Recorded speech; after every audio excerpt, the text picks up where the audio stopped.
Hi guys, रोमैजिक blog में आपका स्वागत है। तो कैसे हैं आप सब? आई होप आप सब अच्छे होंगे। तो आज मैं यहाँ आ गई हूँ अपने बेटे के स्कूल में, केंद्रीय पीएम श्री KVIIP देहरादून। तो आज है एनुअल डे, स्कूल का एनुअल डे है आज। और यहाँ पे मेरा बेटा पार्टिसिपेट किया है और काफ़ी बच्चे भी स्कूल के पार्टिसिपेट किए हुए हैं। तो इनका प्रोग्राम देखने के लिए मैं यहाँ आज आ चुकी हूँ। तो चलो आप भी बने रहो हमारे साथ। न केवल आपको हंसाएगी बल्कि सोचने पर भी मजबूर करेगी।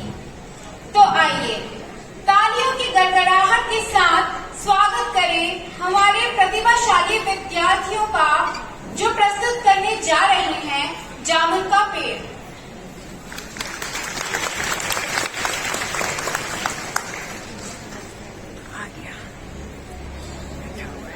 सभी को नमस्कार। आज हम कृष्णचंद्र जी द्वारा रचित नाटक के माध्यम से सरकारी तंत्र की जटिलता और असंवेदनशीलता को प्रस्तुत करने जा रहे हैं। 70 वर्ष पहले सरकारी तंत्र के जो हालात दिखाए गए थे, वर्तमान में भी जब हम देखते हैं तो वह काफी हद तक प्रासंगिक मालूम होते हैं और इस रचना को कालजयी बनाते हैं। तो आइए उस दौर में चलते हैं जहां वर्तमान समय की तरह सुविधाएं न होने के कारण फाइलों की एक लंबी यात्रा चलती रहती है। तो लीजिए, प्रस्तुत है जामुन का पेड़। कल रात को जोर का झुक्कर चला।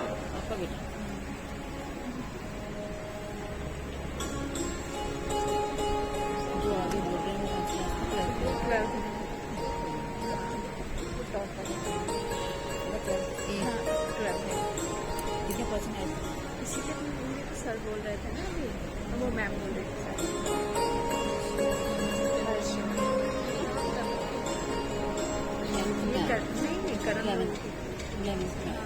अभी 12th में आ गया। सेकेंड पीरियड के लॉन में जामुन का एक पेड़ गिर पड़ा। सवेरे को जब माली ने देखा तो उसे पता चला कि पेड़ के नीचे का आदमी दबा पड़ा है। चलो देखिए आगे क्या होता है।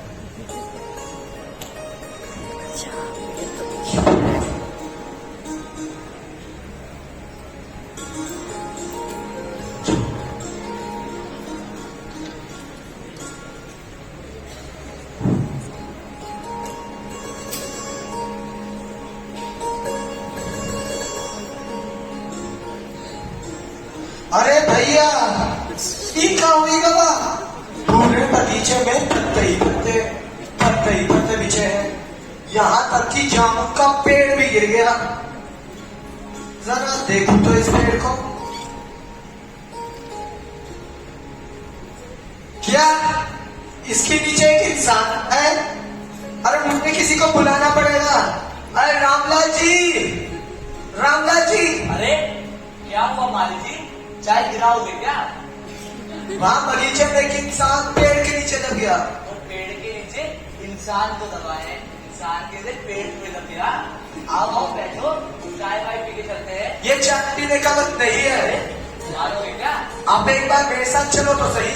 चलो ठीक है, चलते हैं। अरे इतना भारी पेड़, क्या ये इंसान जिंदा भी होगा? भाई मैं अरे जिंदा है। लेकिन अब क्या किया जाए? मैं क्लर्क साहब को बुलाता हूँ। हाँ जल्दी बुलाओ। साहब क्या हुआ? लॉन में जामुन का पेड़ गिर गया। क्या पेड़ गिर गया? और उसके नीचे एक इंसान दब गया। क्या इंसान दब गया? सभी जल्दी चलो। अरे बेचारा जामुन का पेड़ कितना बन रहा था, और इसकी जामुने रसीली स्वादिष्ट। अरे भाई, हमारे बच्चे तो झोले भर कर खा जाते थे। आज सभी लोगों को पेड़ की पड़ी है, इसके नीचे एक इंसान दबा है। उसके बारे में भी तो कोई सोचो। मगर हम कर भी क्या सकते हैं? अगर 15-20 लोग ही मिलकर इस पेड़ को उठाने की कोशिश करें, क्या पता ये पेड़ उठ जाए। अरे भाई, ये जामुन का पेड़ है, जामुन का पेड़। कोई चीटी घोड़ी जो उठ जाएगी। मगर हम कोशिश तो कर ही सकते हैं। माली सही कहता है। तो आओ लगाए दम, जोर लगा के हईशा, जोर लगा के हईशा। अरे रुको, पहले हम सुप्रिंटेंडेंट मैडम को बुलाते हैं, आगे कार्रवाई मैडम ही करेंगे।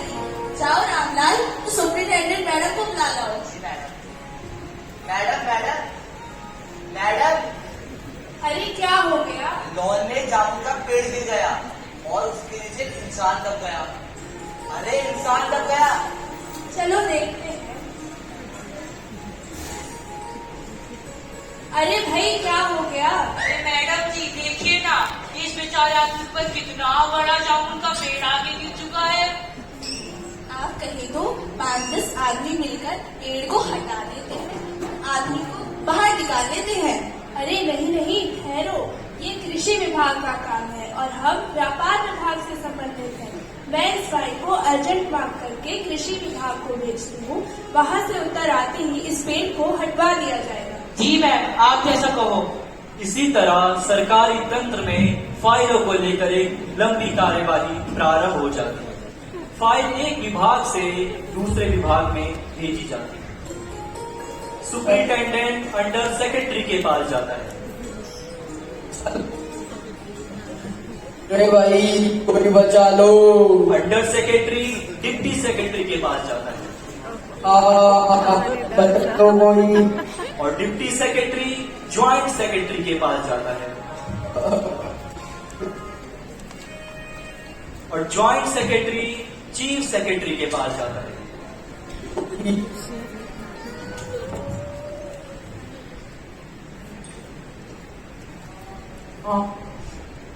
और चीफ सेक्रेटरी मिनिस्टर के पास जाता है। कोई बचा लो। मिनिस्टर ने चीफ सेक्रेटरी से कुछ कहा। चीफ सेक्रेटरी ने ज्वाइंट सेक्रेटरी से कुछ कहा। मुझको कोई बचा लो। और ज्वाइंट सेक्रेटरी ने डिप्टी सेक्रेटरी से कुछ कहा। लो कोई। और डिप्टी सेक्रेटरी ने अंडर सेक्रेटरी से कुछ कहा। तो कोई। फाइल यूं ही चलती रही और चलती रही। इसी में आधा दिन बीत गया। सभी विभागों ने अपना उत्तरदायित्व दूसरे विभागों पर थोप दिया, लेकिन कोई भी जिम्मेदारी को उठाने के लिए तैयार न हुआ। फाइल एक विभाग से दूसरे विभाग में जाती ही रही। अरे भाई भूख लगी है, कोई खाना खिला दो।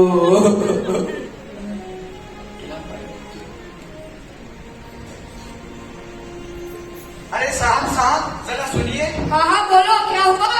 क्या हम इस बेचारे इंसान को थोड़ा खाना खिला दें? ये बेचारा काफी समय से बहुत भूखा लगता है। अरे हाँ, खिला दो।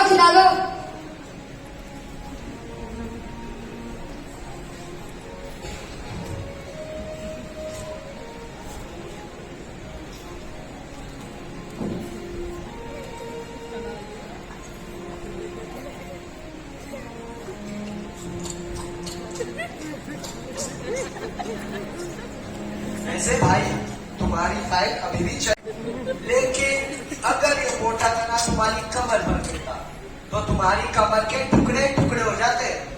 वैसे भाई तुम्हारा कोई वारिस है? अगर है तो बता दो, क्योंकि तुमसे मिलने के लिए कोई आया नहीं अभी तक। अरे भाई मैं लावारिस हूँ।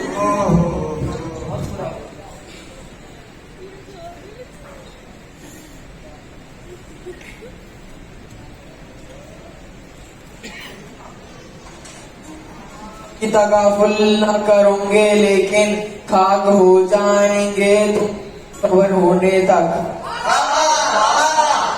अरे ये तो एक शायर लगता है। क्या तुम सच में शायर हो? हाँ भाई मैं शायर हूँ। शायर?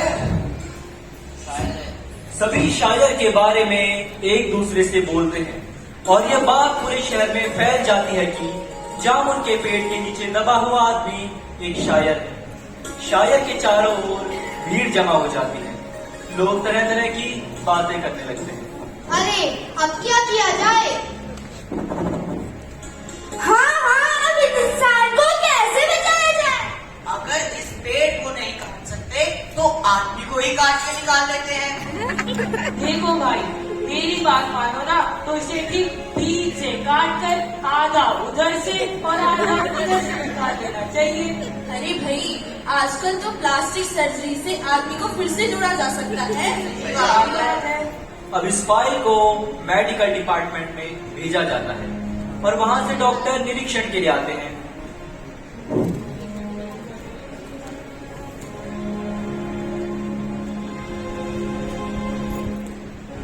अरे भाई, कहाँ है वो आदमी? ये रहा। अच्छा, ये है वो आदमी।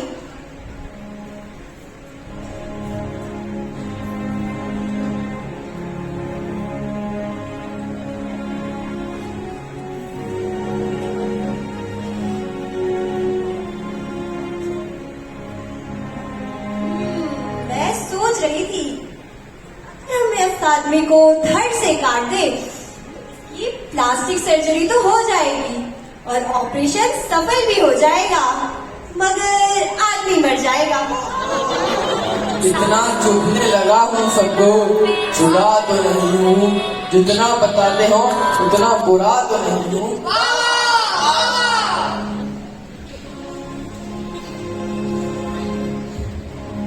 आज की बड़ी खबर मिल गई। आज की बड़ी खबर मिल गई। इंदौर के सेक्रेटरीट के लॉन में एक भारी भरकम जामुन का पेड़ गिर पड़ा है और उसके नीचे का आदमी भी दबा पड़ा है। देखिए, इतना मशहूर शायर और इस पेड़ के नीचे दबा पड़ा है। आइए शायर से बात करते हैं। आपका नाम क्या है?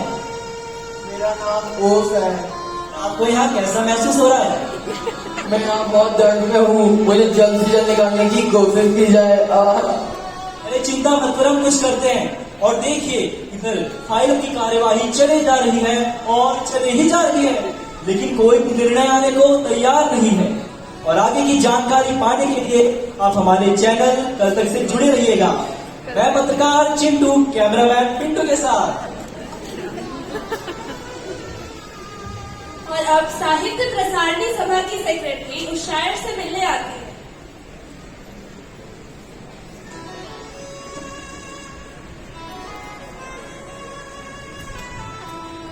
क्या तुम कवि हो? हाँ, मैं कवि हूँ। किस उपनाम से शोभित हो? ओस। ओस? कहाँ पे है ओस? क्या तुम वही ओस हो? इसका गद्य संग्रह ओस के फूल अभी ही में प्रकाशित हुआ है। हाँ, मैं वही ओस हूँ। वही ओस है।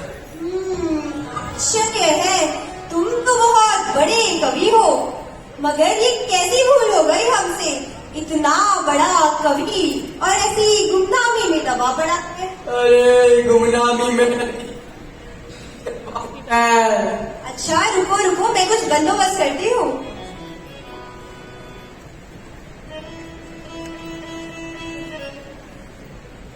लेकिन भाई, तुम यहाँ फंसे कैसे?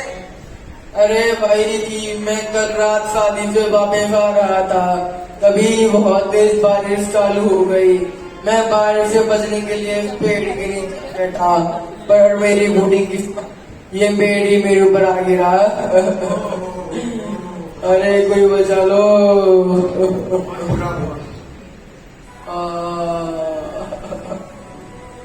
अरे भाई, मुबारक हो, मुबारक हो। मिठाई खिलाओ को। अरे ऐसा भी क्या हो गया? हमारी सरकारी साहित्य अकेडमी ने तुम्हें अपने केंद्र शाखा का मेंबर चुन लिया है। मेंबर चुन लिया? हाँ, ये देखो चुनाव पत्र। दिखाओ। मगर पहले मुझे इस पेड़ के नीचे से तो निकालो। ये तो हम नहीं कर सकते, और जो हम कर सकते थे वो हमने कर दिया। बल्कि हम तो यहाँ तक कर सकते हैं कि अगर तुम मर ही जाओ तो हम तुम्हारी बीवी को मुआवजा दिला देंगे। अरे भाई, मैं अभी जिंदा हूँ, मुझे मत मारो। यही तो मुसीबत है, मगर हमारा डिपार्टमेंट कल्चर से संबंधित है। ये पेड़ काटने का मामला ने फॉरेस्ट डिपार्टमेंट को भेज दिया है, और वो भी अर्जेंट। अरे भाई, बधाई हो, बधाई हो। कल फॉरेस्ट डिपार्टमेंट का आदमी आएगा, ये पेड़ हटाएगा और तुम्हारी जान बच जाएगी। सभी बहुत खुश थे। दबे हुए आदमी का स्वास्थ्य जवाब दे रहा था, मगर वह किसी न किसी तरह अपने जीवन के लिए लड़े जा रहा था। कल सवेरे तक किसी न किसी तरह उसे जीवित रहना था। अरे सुनो सुनो, सुनाओ सुनाओ। हम इस पेड़ को नहीं काट सकते। क्यों नहीं काट सकते? क्योंकि इस पेड़ को 10 साल पहले विक्टोरिया के प्रधानमंत्री ने इस लॉन में लगाया था। तो क्या हो गया? अगर हमने इस पेड़ को काटा तो हमारे संबंध विक्टोरिया देश से बिगड़ जाएंगे। मगर एक आदमी की जान का सवाल है। दूसरी ओर दो राज्यों की मित्रता का। क्या हम दो राज्यों की मित्रता के खातिर एक आदमी का बलिदान भी नहीं कर सकते? सही बात है। तो क्या हम इस आदमी को बचा नहीं सकते? ये भी सही बात है। अरे आज सुबह वन मंत्री दौरे से वापस आ गए हैं। आज शाम 5 बजे उनके सामने ये फाइल पेश की जाएगी। वो जो फैसला लेंगे वही स्वीकार किया जाएगा। अरे लेकिन वन मंत्री क्या फैसला करेंगे? अगर ये आदमी बच जाए तो अच्छा है। भगवान से प्रार्थना करते हैं कि आदमी बच जाए। शाम 5 बजे वन मंत्री ने इस पेड़ को काटने का हुक्म दे दिया है। कल यह पेड़ काट दिया जाएगा और इसकी जान बच जाएगी। अरे जल्दी कोई डॉक्टर को बुलाओ।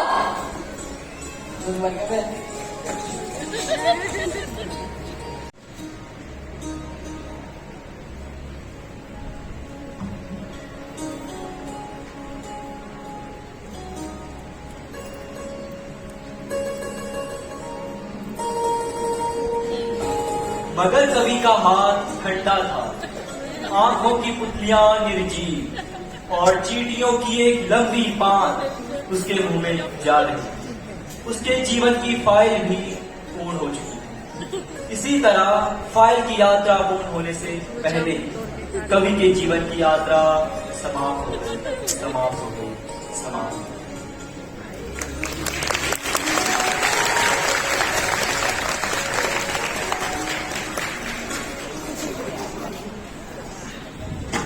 Thanks for watching my video. मिलते हैं नेक्स्ट ब्लॉग में, तब तक के लिए bye bye, you take care.